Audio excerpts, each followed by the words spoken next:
Due to copyright, I can't publish many audiobooks on YouTube. At our audiobook novel service, we offer access to over 300 full novels from Pocket FM, Webnovel, Audible, Wuxia, and more, all in high-quality audio format. Each novel is available with a one-time payment only. No subscriptions, no monthly payment, and no ads. Payments via PayPal or Ko-fi. To browse the full list of available novels, message me directly on Telegram or WhatsApp, or check out our full catalog on Discord. Chapter 585. Hide and Seek 3. He's more eloquent than I expected. He's somehow turning the situation around and improving his own image. Not that it matters. I knew from the very start that my actions would at best cause a little bit of inconvenience to Jackal. At the end of the day, my goal was something else. I could deal with Jackal later. Staring at the scene at the front, I brought my attention away from Jackal and redirected it towards Delilah, who appeared focused on the scene up front. Good thing she saw my message. I put my communication device away. A few minutes ago, I had sent her a message, instructing her to block all sound from reaching the ears of the 7 targets precisely when the clock hit 9:11 p.m.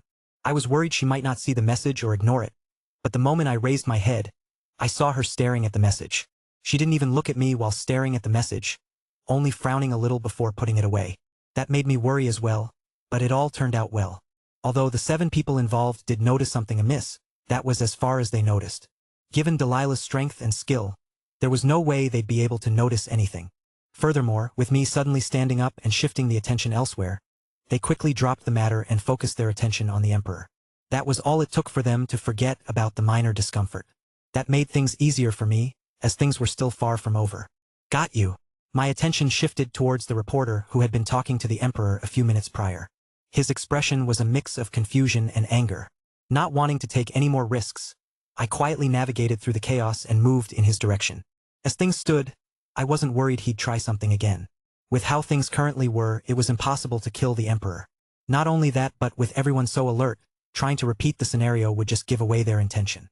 And as expected, shortly after everything fell apart, the reporter took his chance to quietly move back in an attempt to leave the surroundings.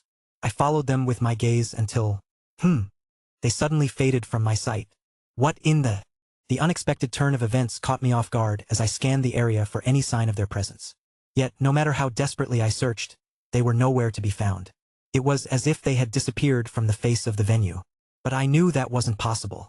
With so many people present, there was no way they could just disappear like that.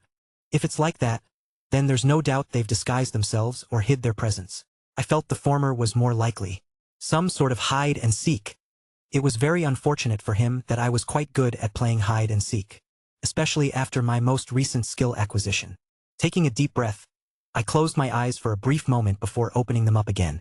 Right then, a change occurred in my vision. Everyone's appearance had shifted, now entirely bathed in blue. The outlines of their faces became more distinct, though that was the only real change. But that wasn't the most important part.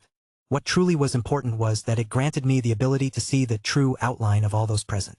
In essence, illusions or masks didn't work before my very eyes. Ah, found you. And soon I found my target. He hadn't actually gone too far from where he previously was. In fact, he was still quite close to me and I took that chance to head his way. Unlike before, his hair was now black and no longer in a bowl cut. His eyes were green, and he appeared to have taken on a few pounds. He looked like a completely different person than before, and soon, Uck! Hey! I bumped into them. Ah, sorry. The moment I did, he gave me a glare, but I quickly apologized and patted his body on a couple of occasions. Are you okay? I really didn't mean to. I was just trying to get a better view of the situation. No, I'm fine. Stop touching me. Ah, sorry. Throwing me another glare, he distanced himself from me. I stopped in my tracks then and stared at his departing back. Or more importantly, the multiple tags that I had placed on his body. Given the current situation, there's not much I can do right now. But if he plans on making a move in the next few days, I'll be ready to neutralize him swiftly. The tags were extremely hard to find, and unless there was another emotive mage present with the same level of skill as me, then I doubted anyone could find the tags. The only unfortunate thing was that the tags didn't last for a very long time. I probably had at best a day or two before I'd need to place new ones in his body again. But a day or two was enough for now. Given how badly his plan had turned out, I doubted he'd have the patience to wait for another opportunity to arise. He'd probably force something. And in case he did plan on forcing the situation, I was prepared to act at any given second. Things would be easier if I could get Delilah to do something again, but I doubt she would be able to do a thing considering how closely monitored her every movement is. It might even give away the fact that we know who the culprit is. By now, it was clear that the reporter had been the one to initiate this situation instead of the Emperor. It still didn't take away from what I had previously theorized, but it at least made things easier for me. Who? I took a deep breath and looked around. There were still a couple of days left until the end of the Congress. Who knew what was going to hatch? Ding. You were able to stop the Emperor from getting assassinated. As a result, peace between the four empires can continue. What? Seeing the notification flash before me, I fell into a daze. This made no sense. Completed? How? This fast? No, how does this make sense? Is it some sort of glitch? Main quest activated, Royal Dilemma. Character progression plus 317%. Game progression plus 14%. Failure. Aoife K, Megrail 38%. Kira Milne 4%. Evelyn J, Verlice 15%. The quest window appeared shortly after and I could only blankly stare at it. Game progression EXP plus 14%. Game progression 0%, 87%, 100%. The progression also increased, further adding to the proof that I had somehow managed to complete the quest. In spite of how shocked I was, there was no denying it. I had really managed to complete the quest. When the reality of the situation sank into my mind rather than feeling satisfied, I felt weird. While the quest hadn't been an easy one, it had also been a lot easier than the ones I had encountered in the past. It's most likely due to the fact that I cheated and got Delilah involved, but still. It felt really weird for the quest to end like this. But I didn't dislike the feeling. More importantly, there's only 13% left before the game progression reaches the end. I wonder what will happen once it fully reaches 100%. It had been a mystery to me since the moment the weird system appeared. But still, I was curious. After everything that had happened, I knew that this was no game, world, and that this was some sort of future version of Earth. In that sense, what would reaching the end mean? What is happening? Everyone, be careful. Suddenly, a few startled screams pierced the air and my head snapped toward the source of the noise as the hall erupted in chaos. A bright white light engulfed my vision shortly after. It was so bright that it momentarily blinded me. By the time I recovered my vision, my gaze fell on the source of it all. There, standing between two guards, was none other than Jackal, wearing a simple smile on his face. He was different than before, his presence seeming more holy as even his strength appeared to have increased a little. Wait, his strength increased. I suddenly had a bad feeling. As if sensing my gaze, his head slowly turned in my direction before nodding subtly. I apologize for that, everyone. With a certain grace that he seemed to lack before, he lowered his head. I had a sudden enlightenment as seen by my sudden actions. It was completely out of my expectations, and I apologize for that. I mean no harm. He turned his attention towards the guards again. Please. Recovering from the shock, the guards quickly escorted him out of the building, leaving everyone in the hall in a state of shock before the place erupted with chatter. Did you see that light? It's true, his strength increased. Did you also not see how his strength increased? You can't fake something like that. I can't believe I saw an enlightenment in person. He really is the same. Seeing the looks of admiration and fervor with which they were talking about the event, I had to take a moment to sit down. I thought back to the sudden event and covered my mouth. Something started to boil from deep within my chest. That was no enlightenment. Far from it. That thief. My teeth gnashed harder than I had ever done before as notifications flashed before my vision and my chest rose and fell repeatedly. There weren't many things that could piss me off. But if there was one thing that angered me more than anything, it was when someone took something that was rightfully mine. There was no denying my greed. I was greedy. I knew that, and when someone took what was mine. Ding. Slowly raising my head and staring at the new notification that appeared before my very eyes, a laugh escaped my lips. Haha. Main quest activated, collect what belongs to you. Character progression plus 332%. Game progression plus 13%. Failure. Aoife K, Megrail 15%.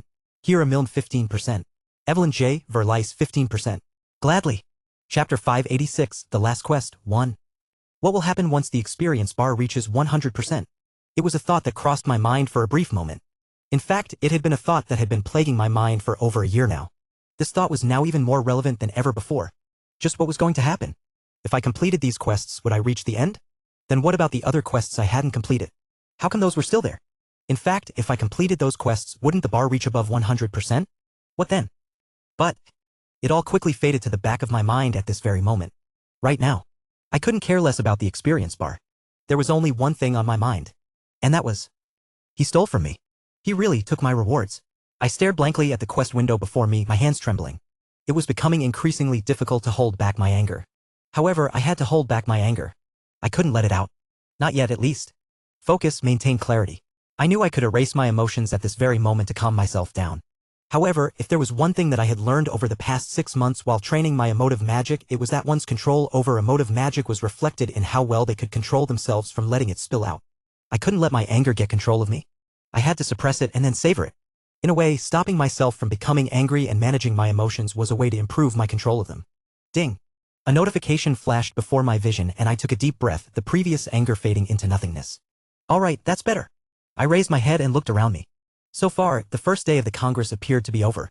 Everyone looked startled and the guards that were stationed were on full alert, checking everyone who was leaving the hall with sharp eyes and certain scanning devices.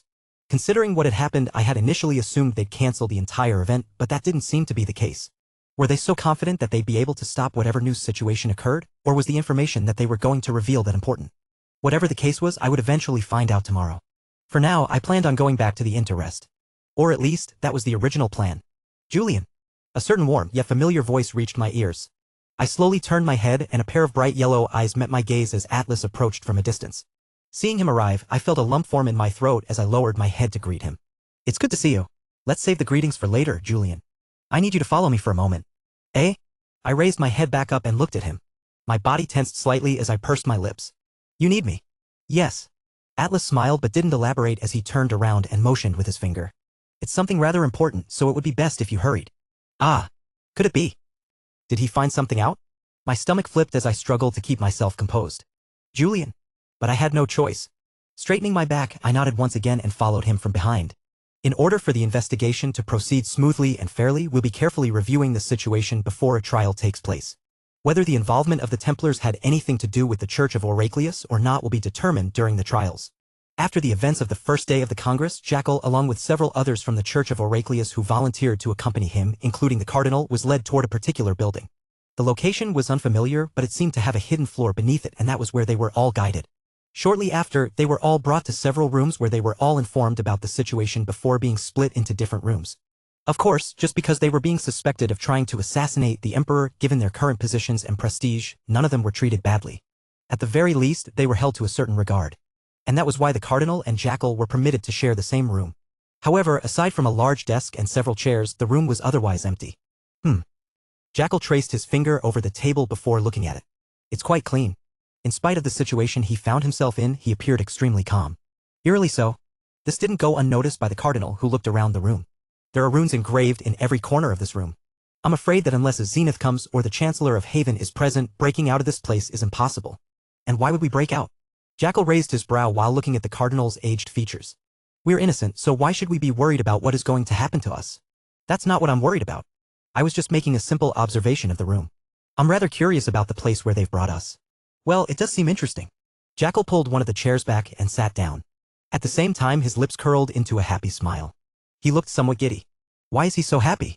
The Cardinal had noticed this since they had left the venue, but Jackal, rather than looking distressed or even confused about the situation, he looked happy? Why? Was it because of his sudden enlightenment, or was there more to it? It would make sense if it were the enlightenment, but his expression was somewhat twisted. It felt almost scary. Jackal is I'm almost there. Jackal abruptly interrupted the Cardinal, his leg tapping impatiently against the floor. Clutching his trembling chest, he finally lifted his head to meet the Cardinal's gaze, his eyes now bloodshot with intensity. Cardinal, I can feel it. I'm almost there. Almost? At first, the Cardinal was confused, but soon his eyes widened with realization as everything started to click in his mind. Yes, I'm almost there. I'm about to be whole. I can feel it. My body can take it now. There's just one thing that I'm missing. The Cardinal moved towards Jackal, his expression extremely serious. Tell me, what do you need? Jackal licked his lips, his face trembling as he tried his best to keep his expression from twisting. The fake fragment. He mumbled. I need him. Once he's gone, I'll be able to fully inherit everything. For just a fleeting moment, Jackal managed to steal from the fake fragment, and in that brief instant, he saw something beyond comprehension. It was hard to put into words, but it felt as though he'd been yanked into the vastness of space itself. Stars, countless and brilliant, spiraled around him, distant yet tantalizingly close. At that moment, Jackal felt as though he had pierced the veil of existence, touching a plane of power he never dared to imagine. But like a dream slipping away at dawn, the sensation was gone almost as soon as it had come. Before he could fully grasp it, he was torn from that otherworldly realm and yanked back into the hall where the chaos had erupted. He wanted to go back there but knew it was impossible. At least for the current him. With the taste of that power lingering on his mind, Jackal couldn't shake the hunger for it. He craved it, wanted to control it, to make it his. He wanted to get him. We need to get him. Reach that strange realm again. How long has it been since we've last seen each other? It feels like quite a long time. With the upcoming Congress, I've been quite busy, and so I haven't had the time to properly see you. That's all right. I've been holding up quite well. I can see that. Atlas appeared to be genuinely praising me. I could only take his compliments at face value. I couldn't really tell what was going on with his mind, so I had to be extremely careful. You've grown quite a bit since the last time that I saw you. This is gratifying to see. Thank you. We're here. Eventually, Atlas brought me to a certain door within the palace. It was a large wooden door, and staring at it, I felt my body shift. Just what sort of? Clank. The door swung open, revealing a vast room. A rich red carpet stretched across the white marble floor, its vibrant hue contrasting with the elegant surroundings. Paintings adorned the walls, and sofas were neatly arranged along the sides. A towering bookshelf stood beside a grand marble desk, behind which a figure, one I knew all too well, was seated. Ah, you've brought him. With sharp yellow eyes and graying features, it was none other than the Emperor. I quickly attempted to greet him, following the etiquette I had been taught, but before I could finish, Atlas intervened, halting me in my tracks. There's only two people you should ever bow to. I nervously swallowed while looking at him. He soon answered. Me and Cithras. There's nobody else that should ever make you bow. Oh. I looked in the direction of the Emperor, but seeing nothing strange with him, I could only nod my head. Good. Only then did Atlas look satisfied as his attention soon fixed on the Emperor once again. You asked me to bring him here. What is it that you wanted to talk to him about? Surely it isn't because you wanted to meet him, right? Of course not. The Emperor answered, his expression calm while he studied me with his piercing yellow eyes. I tried not to react under his gaze, but his eyes felt uncomfortable. Just as the discomfort reached its peak, he finally broke his gaze from me and pulled out a device. I'll make this quickly in consideration of Atlas. The Emperor tapped on the device, displaying an image. My heart almost leaped out of my chest at the sight of the image, as the image soon shifted into something else, and a video played. The Emperor is under attack. As my voice echoed from the speaker, the Emperor put the video on pause and looked at me. I commend you for defending me like that, but I've been wondering. His eyes narrowed all of a sudden as the video restarted, and he replayed the video again. The Emperor is under attack. Again. The Emperor is under attack. And then again. The Emperor is under attack.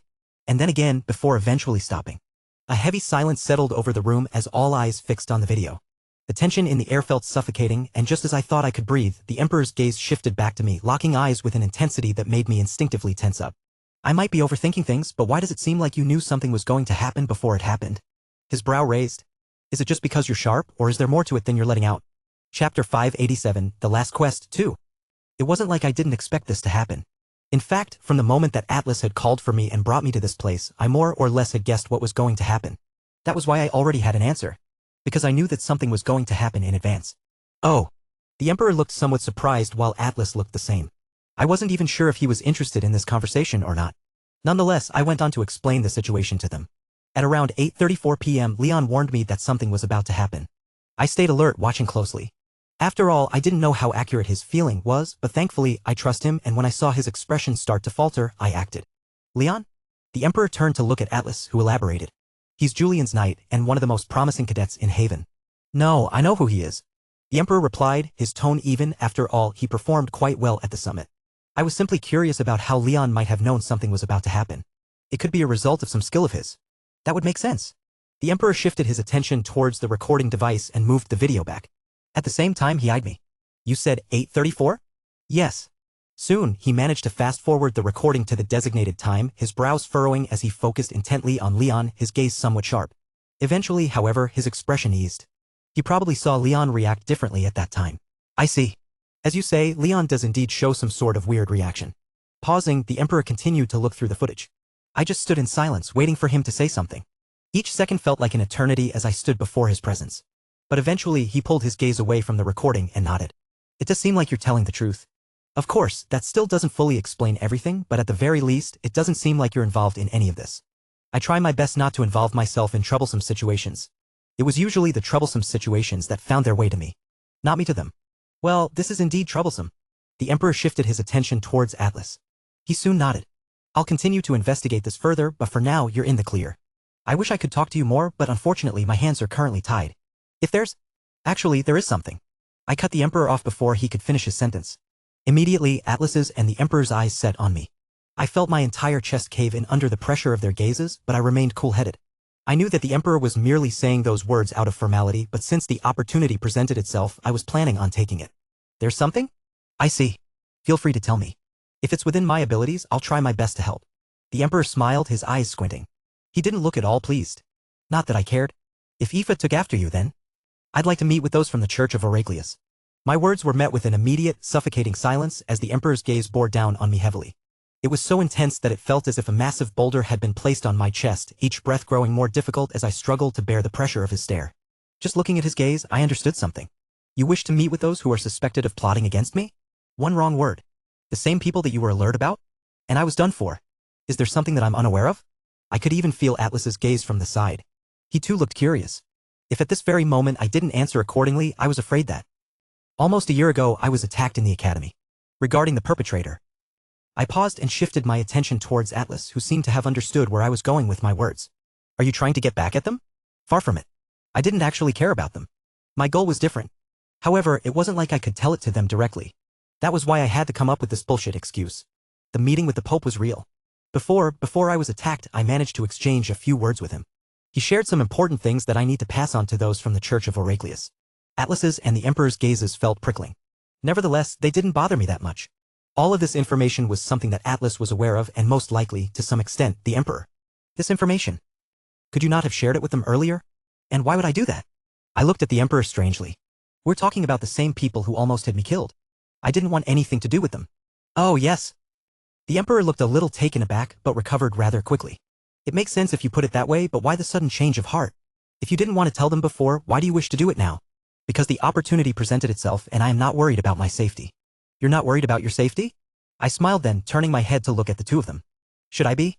The room fell into a strange silence for what felt like an hour, but the silence didn't last long as the Emperor soon burst out laughing. Ha ha. His laugh bellowed throughout the room, causing some of the paintings to tremble. He sat there laughing for the next minute before he stopped and looked at me. Indeed, why worry about your safety when we're here? He placed his hand down and looked at Atlas. Very well then. It shouldn't be difficult. I'll set up a meeting between you and them. Thank you very much. I lowered my head and expressed my gratitude. Shortly after that, a new individual entered the room and I was escorted out of the office space. A moment after Julian left. After calming down, the Emperor directly addressed Atlas from his seat.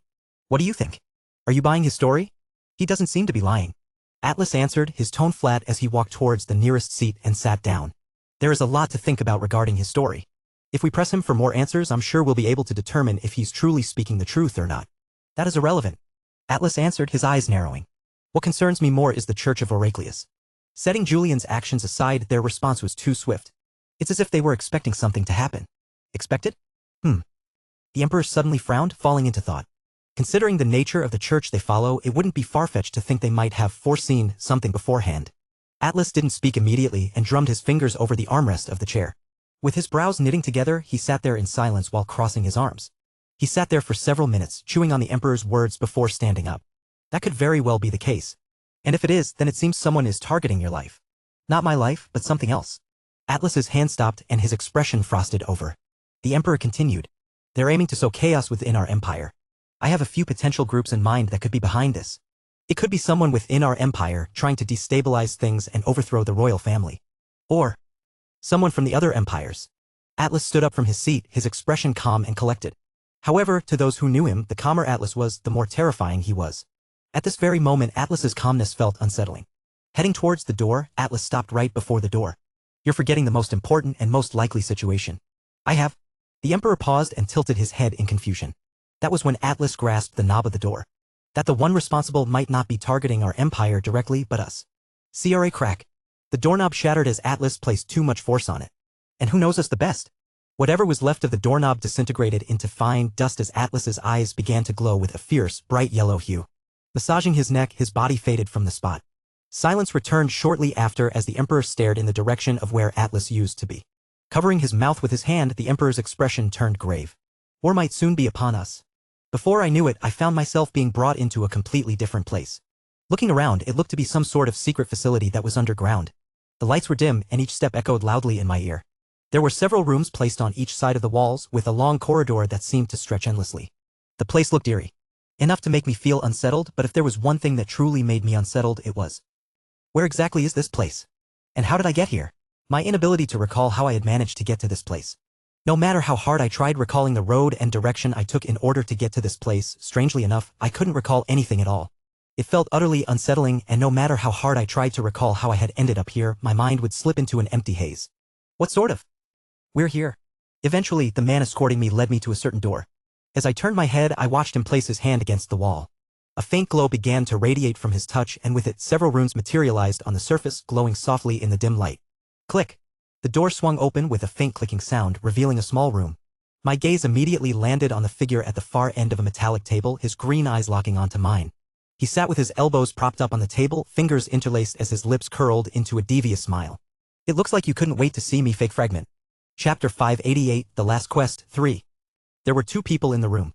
I was already somewhat familiar with the cardinal from the Church of Oracleus as he sat on one of the seats, his expression hazy as he looked at me. I paid him no mind and looked towards the young man who sat at the end of the table, his expression at ease. My steps paused as I looked at him. Something about that smile of his. It just felt so irritating to stare at. The emotions I had barely managed to keep under control nearly exploded all at once in that moment.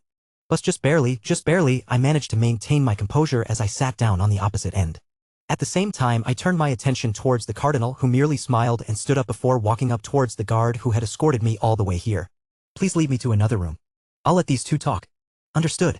Given his position, the guard had no choice but to obey, leaving with the cardinal and closing the door behind him. Clank. The silence returned, more stifling than ever as I sat down and stared at the man on the opposite end of the table. The entire time his lips were pulled into a smile. But eventually the silence was broken. I know what you're worried about, and you don't have to be too worried. My brow raised then. What was he talking about?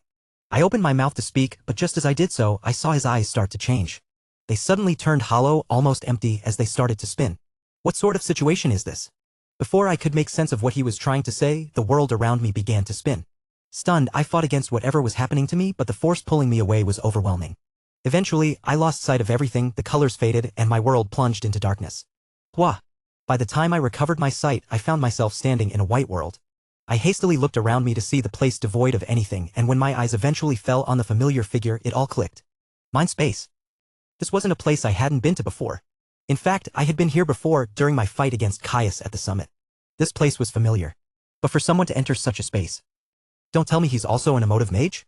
I'm not an emotive mage, and within this place, you don't have to worry about anyone eavesdropping on our conversation. Jackal's voice echoed throughout the empty space, his expression seemingly always at ease. I held my breath while staring in his general direction. With both hands behind his back, Jackal calmly walked around the space. To enter the mind space, you don't necessarily need to be an emotive magic. What you need to be is an exceptional individual within the mind category. Moving one hand next to his temple and tapping on it, he looked at me. And that should be a given to those that inherited his legacies. His legacies. I understood immediately who he was talking about. Oracleus. To wield his power, you need an exceptional mind. If your mind is too weak, you're likely to crumble under the weight of the visions and abilities. That's why only those with a certain level of mental strength can handle them. Coming to a pause, Jackal's eyes narrowed as he looked at me. Why do you think I've waited for so long to meet you? Did you think it was because I was too lazy to deal with you? He shook his head with a smile. Of course not. He pressed his fingers against his temple again. It simply came down to the fact that my mind couldn't handle inheriting his powers. I needed to adjust my mind to inherit his powers, and the time has finally come. Extending both of his hands in my direction, his smile turned a little more gentle. The time has finally come for me to inherit his legacy and fully become whole. So I hope that you don't resist and let me inherit what rightfully belongs to me. I stood in silence, staring at Jackal with my jaw slackened. This guy. He's totally lost it, hasn't he? Seeing his expression and seeing just how self-assured he was about his delusion gave me second-hand embarrassment. But more importantly, I found myself musing over his words. To be able to fully inherit Oracleus's powers, I need a mind strong enough to do it? A thought suddenly struck my mind as I unconsciously found myself looking at the 4-leaf clover on my right arm. Could it be that the first leaf was granted to strengthen my mind and emotive abilities to prepare me for the moment I fully inherit Oracleus's powers? The more I thought along those lines, the more I felt I was onto something. But still, there were a few things that didn't make sense. Raising my head, I stared in Jackal's direction. How do you know all of this? Ha! Jackal chuckled then, lowering his hands. Of course you wouldn't know. I expected nothing less from a fake like you. I frowned then. Just as I was about to open my mouth to speak, he cut me off. What do you think about the 7 gods? What? Do you think we worship the gods because of their strength? Is that not the case? As far as I understood, the gods weren't really gods. They were merely 7 strong individuals who came from the old earth and were trapped in the mirror dimension. For them to be gods. They're anything but gods. It looks like you don't see them as gods. Jackal laughed, his head shaking in what looked to be disappointment. The reason why we worship the gods isn't because of their strength. Sure, they were indeed some of the most powerful people of their time, but would that mean we'd have to worship every strong individual into a god? I had nothing to refute him with. Then, the reason why we worship them as gods is because they were the 7 who managed to gain access to the source. Source? What a? Jackal suddenly covered half of his face, his hand pinching his face as he almost seemed to be depressing himself. As a fake, you wouldn't understand, but I've seen the source. I've managed to tap into it once, and in that moment I almost felt like I was starting to lose sight of myself. If not for the fact that my mental strength was just barely strong enough to keep me from losing myself, I probably wouldn't be here any longer. I'd be. Jackal stopped then, his expression turning a little pale. His chest rose and fell a couple of times before he shifted his attention back to me. Never mind all of that. Seeing how you've never caught a glimpse of the source, I can say that I'm not surprised. In that case, I'd like to make things easier for the two of us. Give me my blood back and I won't bother you any longer. That sounds tempting. I licked my lips. Of course, the tempting part was merely him not bothering me any longer. Regarding the blood, I couldn't give it to him. It was far too important for me.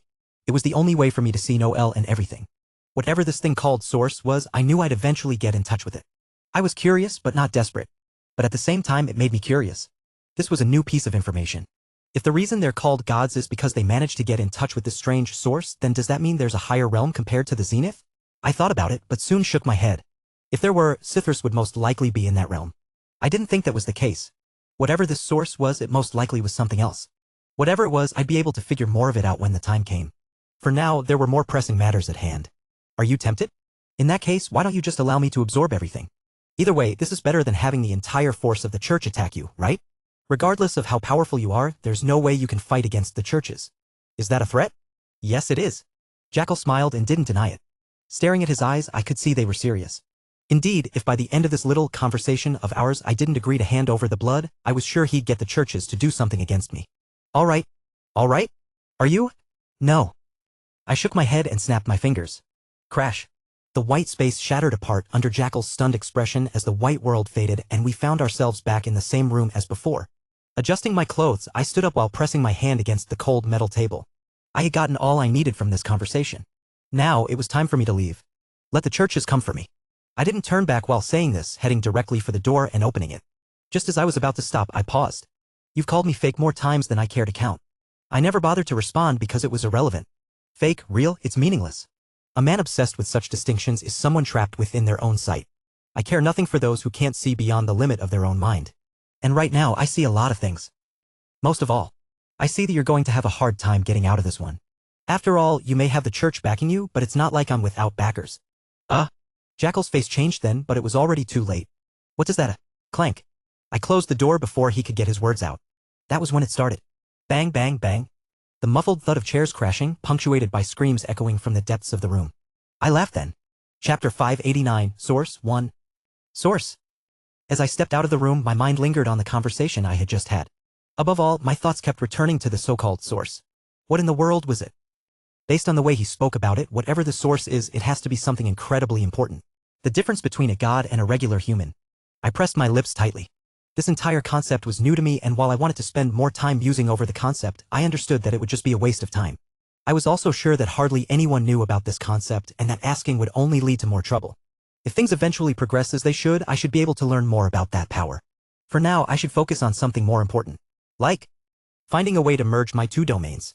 Even after reaching the 6th tier and spending half a year refining my domains, I still struggled to merge the two. In fact, it almost became clear to me that it was impossible for me to merge them. Transitioning between them and even mixing them was possible, but merging. It almost felt impossible. No matter how hard I tried, my attempts to merge them always ended in failure. This seemingly simple task felt like something that the world rejected. And yet, even though I knew this and understood it, I continued to try. I just needed to find the right opportunity. That was really all there was to it. Are you done? Not far from the room, the guard who had escorted me here stood waiting. I looked past him to see the cardinal standing in silence and gave a slight nod. Yes, I'm done. Something about the way the cardinal looked at me felt unsettling, but I chose to ignore it. I simply walked past him, waiting for the cardinal to be escorted back into the room before making my way out of the strange place. I didn't want to stay here for a second longer. This place. It felt extremely eerie. So, when I finally stepped outside and breathed in the fresh air once more, I felt a sense of liberation. Things were far from over. But for now, I at least didn't have to worry too much. Clank. The cardinal entered the room, his gaze immediately locking onto the figure seated at the far end of the table. Jackal's expression was completely blank, cold, detached, almost unreadable as his fingers interlaced in front of him. The cardinal's footsteps came to a halt. The silence between them stretched like a tight wire. He stood still, waiting. Waiting for Jackal to speak, to acknowledge his presence. How long had he stood there? A minute? An eternity? Finally, Jackal slowly raised his head, his eyes meeting the cardinal's with unnerving calm. And then, without warning, the world turned white. The cardinal's expression shifted, his face unable to hide his shock. This? His heart thumped as realization quickly dawned on him. This white world, it was no regular white world. No, this was Jackal's mind space, a place he controlled completely. For Jackal to be able to bring him here. The Cardinal's breath caught. He's ready. He's more than ready to absorb the remaining blood. Before he could gather his thoughts, Jackal's voice cut through the blinding white. He's arrogant. Arrogant?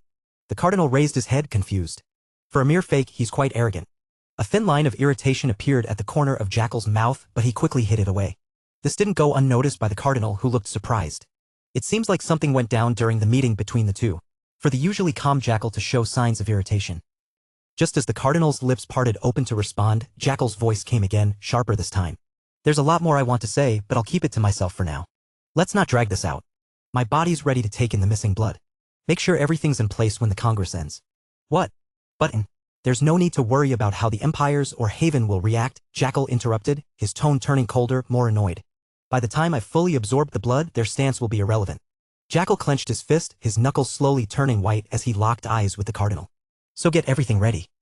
His voice grew hoarse with each subsequent word that came out of his mouth. I'll be the one to deal with the aftermath. Congress, Day 2? Given the events that unfolded on the first day of the Congress, security had naturally been tightened even further. Today was the day of the Etheria Empire to express their viewpoints on the mirror dimension and how to tackle the current situation. In general, nothing eventful occurred during this day. Even the reporter, who had previously been present, was missing. And with the tighter security, everything flowed smoothly. That went a lot better than expected. We still have 3 days left, and knowing that you're here, something will happen one of these days. I put all my money on the last day. Hey!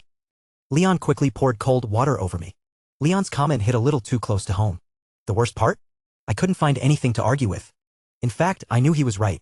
It's probably going to be those fanatics from the Church of Oracleus or the ones behind the plot to assassinate the Emperor. Just the thought made me depressed. Don't worry too much. As if understanding my worries, Leon pressed his hand over my shoulder. I'm here. As your Naya. Oh fuck. I'm fucked, aren't I? Eh? No, I said it. When have you ever been useful? You're just a salary thief at this point. That's not my fault. That you're a salary thief? Then give me the money that you make for me. I'll take it. See? Thief. Leon reached out for his sword and gripped it. Leon reached for his sword, gripping it as if contemplating how best to strike me down. His face said it all. I clicked my tongue then. What? You're trying to kill your boss because they called you out for stealing money. I am. Leon's face twisted in discomfort. He clearly struggled to find the right words to argue against me, but the more he tried to think of something, the more his expression seemed to break down. See? Fine. Leon eventually let go of his sword and sighed. I was just about to throw a few more shots in, but Leon raised his hand to stop me while beckoning me with his finger. Follow me. I looked around me. Don't tell me that you're trying to silence me in Prift. No, I'm not. Leon cut me off before I could finish my words. I watched, half exasperated, as he walked away, heading in a different direction. His serious demeanor left me no choice but to follow. Where's he bringing me? I looked around me. We had been walking for the past 10 minutes around the city, and as I questioned him about where we were going, he'd only reply to me with, just wait. We're almost there. You'll see soon. Never once did he give me a proper answer, and just as I was about to get fed up, his steps finally came to a pause. Ha! Similarly, I stopped and raised my head to examine the square-shaped building ahead. It had a modern feel, its exterior made of sleek metal with several large windows that offered a clear view inside. And it was through such windows that I understood where Leon had brought me. A gym. Yes. Leon answered with a nod, casually walking into the building and heading towards the reception desk. Wait, why are we in a gym?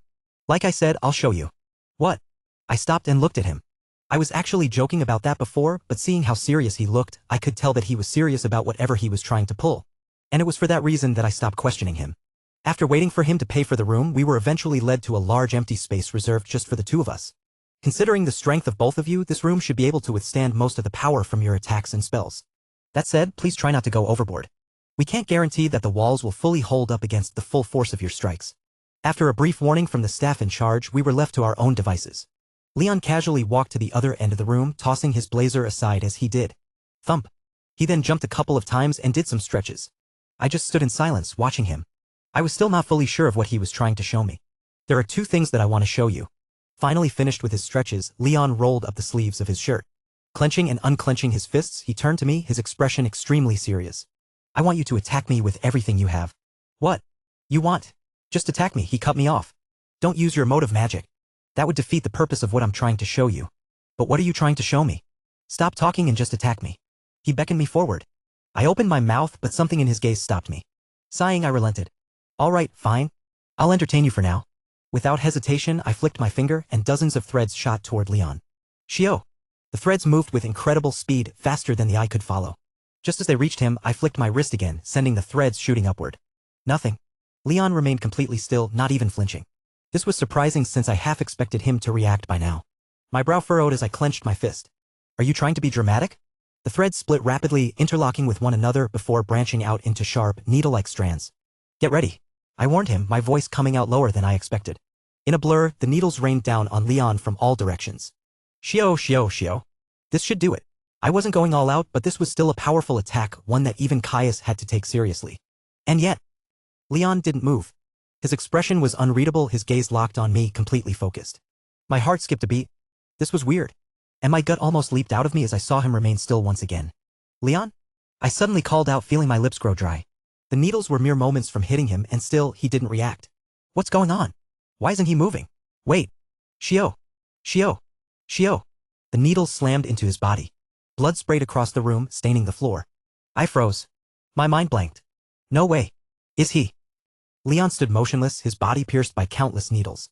The ground beneath him was soaked in red. I couldn't move. I could only stare in a daze. What? What just happened?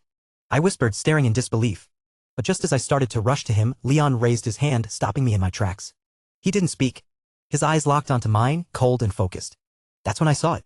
The wounds on his body, they were healing. Rapidly. What in the world? Chapter 590, Source 2. Drip. Drip. The sound of blood dripping echoed through the training space as I stared blankly at Leon. I recalled what had happened just a few moments prior and found myself slowly opening my mouth. Did you just? Yes, it's a new skill that I learned. Leon's calm voice echoed as he looked at his torn-up clothes. Massaging the back of his neck, I heard him mumble, I just bought this yesterday. Do I have to buy a new one? He then looked at me and I looked away. Was he trying to get me to pay for that? Hell no. I quickly shifted the topic of conversation elsewhere. Did you acquire a new bone? You can say so. Leon answered while pulling his hand back down and staring at the blazer in the distance. He sighed in relief, at least that one is okay. Wait, what do you mean you can say so? It's a little complicated, but just take it as is. Button. It's not like I asked about what happened yesterday, right? Saying those words, Leon looked at me meaningfully. His gaze said, you always keep secret and I never pry, so you won't mind if I do the same, right? I hated how I couldn't argue back. Fine. Whatever the case was, this new skill looked incredibly impressive. It almost felt like Kalian's domain. Well, at least that was how it looked at first glance. Sitting down on the floor, I similarly took my blazer off. Is there some sort of limit to your ability? Is it like Kalian's skill? Or is there more to it? There's more to it. Oh. As far as I know, Kalian's skill heals most of his injuries, but I don't think it can mend broken bones or severed limbs. I can. What? I looked at Leon baffled. That overpowered? Yes. Seriously. I wanted to ask more about it, but seeing the sort of expression that Leon was making, I knew he wouldn't tell me even if I had asked. A bit of a pity, but considering how I was the same to him, I decided to stay quiet. Ah, right. It was also then that I recalled something. Didn't you say something about showing me two things? If this is the first one, what about the second thing? Ah, right. As if expecting me to ask this, Leon casually walked out of the room, much to my confusion. He came back a minute after, a sword in hand. I had to get this. I can see. Kicking the blazer aside, Leon stood in the middle of the training ground while I continued to remain seated where I was. A thought occurred to me. Did you finally manage to master the sword style that you were previously talking about? No. Then. But I've managed to improve it thanks to what you showed me. I don't think I've ever shown you it fully completed. Now that I think about it, you haven't. In fact, I had hardly ever seen him use this move.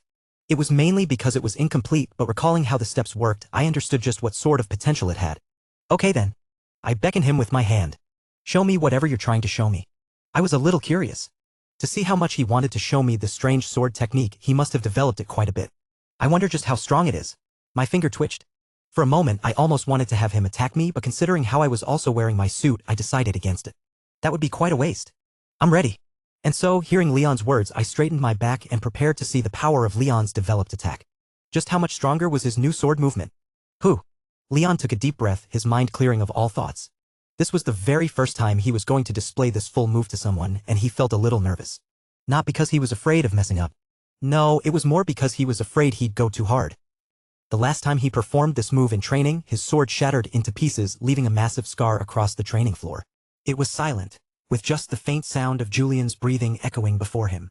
Leon drowned out the noise, letting silence settle within the space of his mind. The most crucial aspect of this move was the absolute calmness of the mind. He had to be in a state of utter calmness to perform the move. Drip. The gentle ripple of his sweat hitting the floor echoed through the space. Leon stepped forward, channeling mana into every inch of his body with fine precision. His back popped, and his muscles squeezed. He felt power slowly build up from deep within his body as he gripped the sword firmly. Make sure that your soldiers are in line with your legs. At the same time, he recalled a certain voice as it whispered in his mind. Let the mana roam freely within your body. Don't resist it. Accept it through every channel of your body. The same voice taught him how to fully use the move.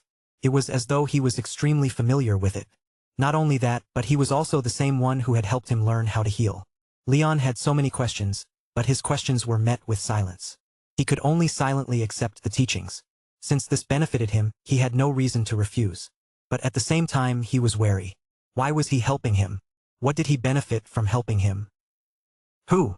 Leon took another deep breath, his chest relaxing. Finally, Leon opened his eyes. The world before him shifted, now etched with glowing yellow lines, each one tracing a path that unfolded before his very vision. In the silence that shrouded the space, Leon raised his sword, tracing one of the paths in front of him. Swoosh!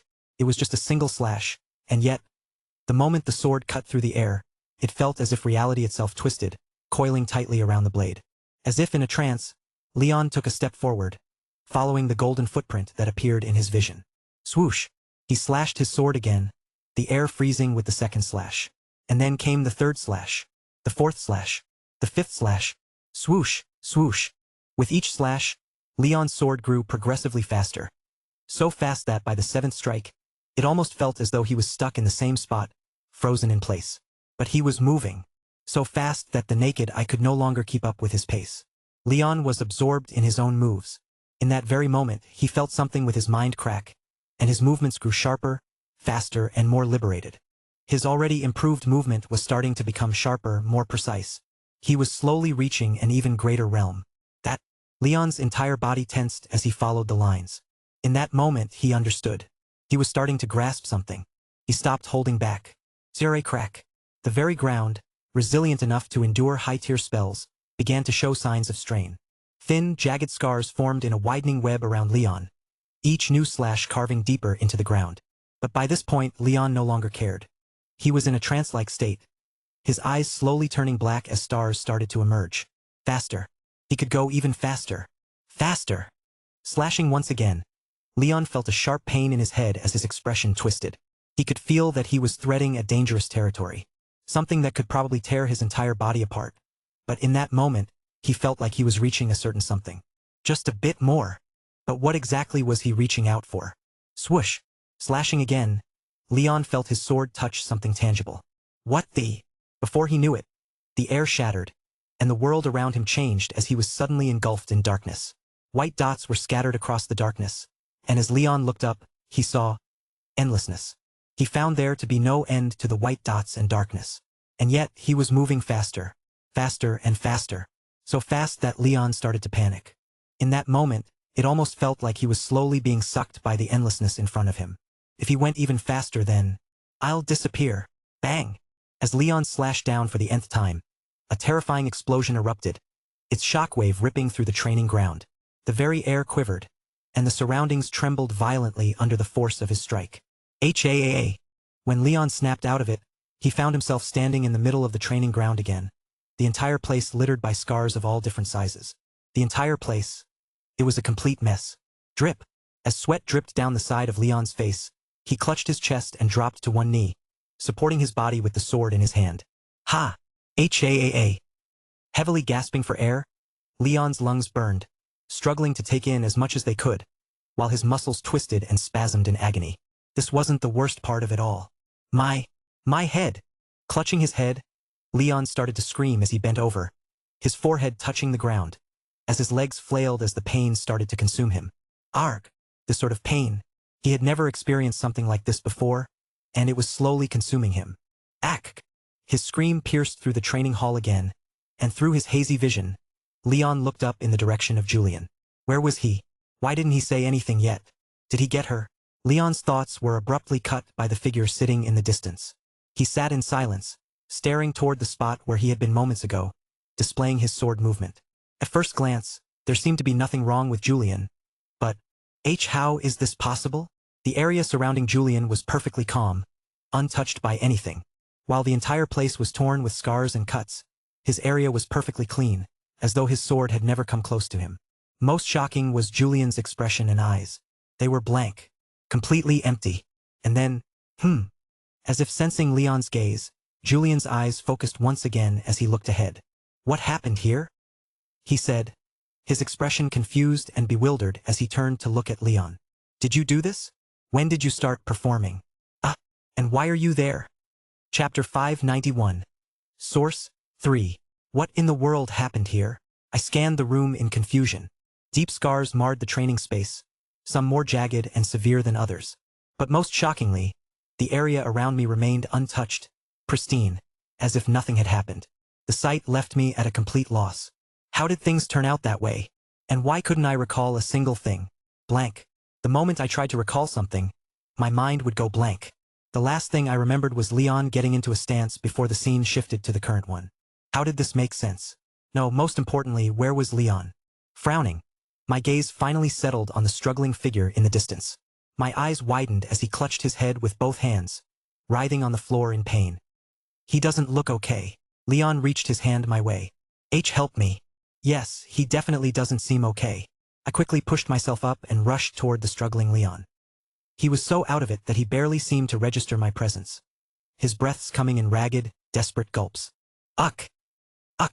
What in the world happened to that? Leon was very clearly trying to explain the situation to me, but unfortunately, whatever was happening to him was preventing him from speaking as he clutched his head every several seconds. Uck!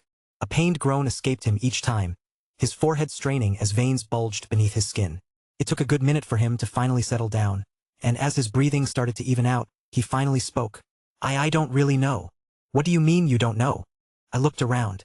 "Then what about what happened around us? I'm sure you were the one who did it." "I did. And? I don't know. But didn't you say you did it? How can you not know it? Then, didn't you see it?" I didn't know how to answer that. I didn't see it. The only explanation that crossed my mind was that he had gone so fast that I hadn't been able to see his movement. However, thinking about it more clearly, I knew that this probably wasn't the case. For whatever reason, my mind blanked out the moment he started performing the strange sword technique. But why? Why would I blank out? And another thing, why are you like this, Leon? Did you overexert yourself during the movement? Letting out another groan, Leon slowly helped himself up as he took several deep breaths. "Why, you can say so, but... Leon's brows furrowed tightly, his pale face turning towards me. Something strange happened in that moment. I don't really know how to explain it, but I fell into a strange trance. I suddenly found the world around me disappear, replaced by stars. It felt weird, blinding, but at the same time, it almost felt like I was slowly disappearing. What? Disappearing? I took a deep breath and processed his words. For whatever reason, his words were starting to remind me of the conversation I recently had with Jackal. The one regarding the strange source. But the only thing I remembered him saying was that he felt like he was losing himself. The way Leon described it now, it felt eerily similar. However, he never said anything about stars and stuff. Am I overthinking things? Or could what Leon had experienced be related to what Jackal had previously mentioned? That source thing? But that didn't really make sense. How could he suddenly manifest it right after Jackal talked about it? Not only that, but it almost felt like this wasn't the first time I had seen this happen. In fact, Kira, could she have also? I had a hard time knowing.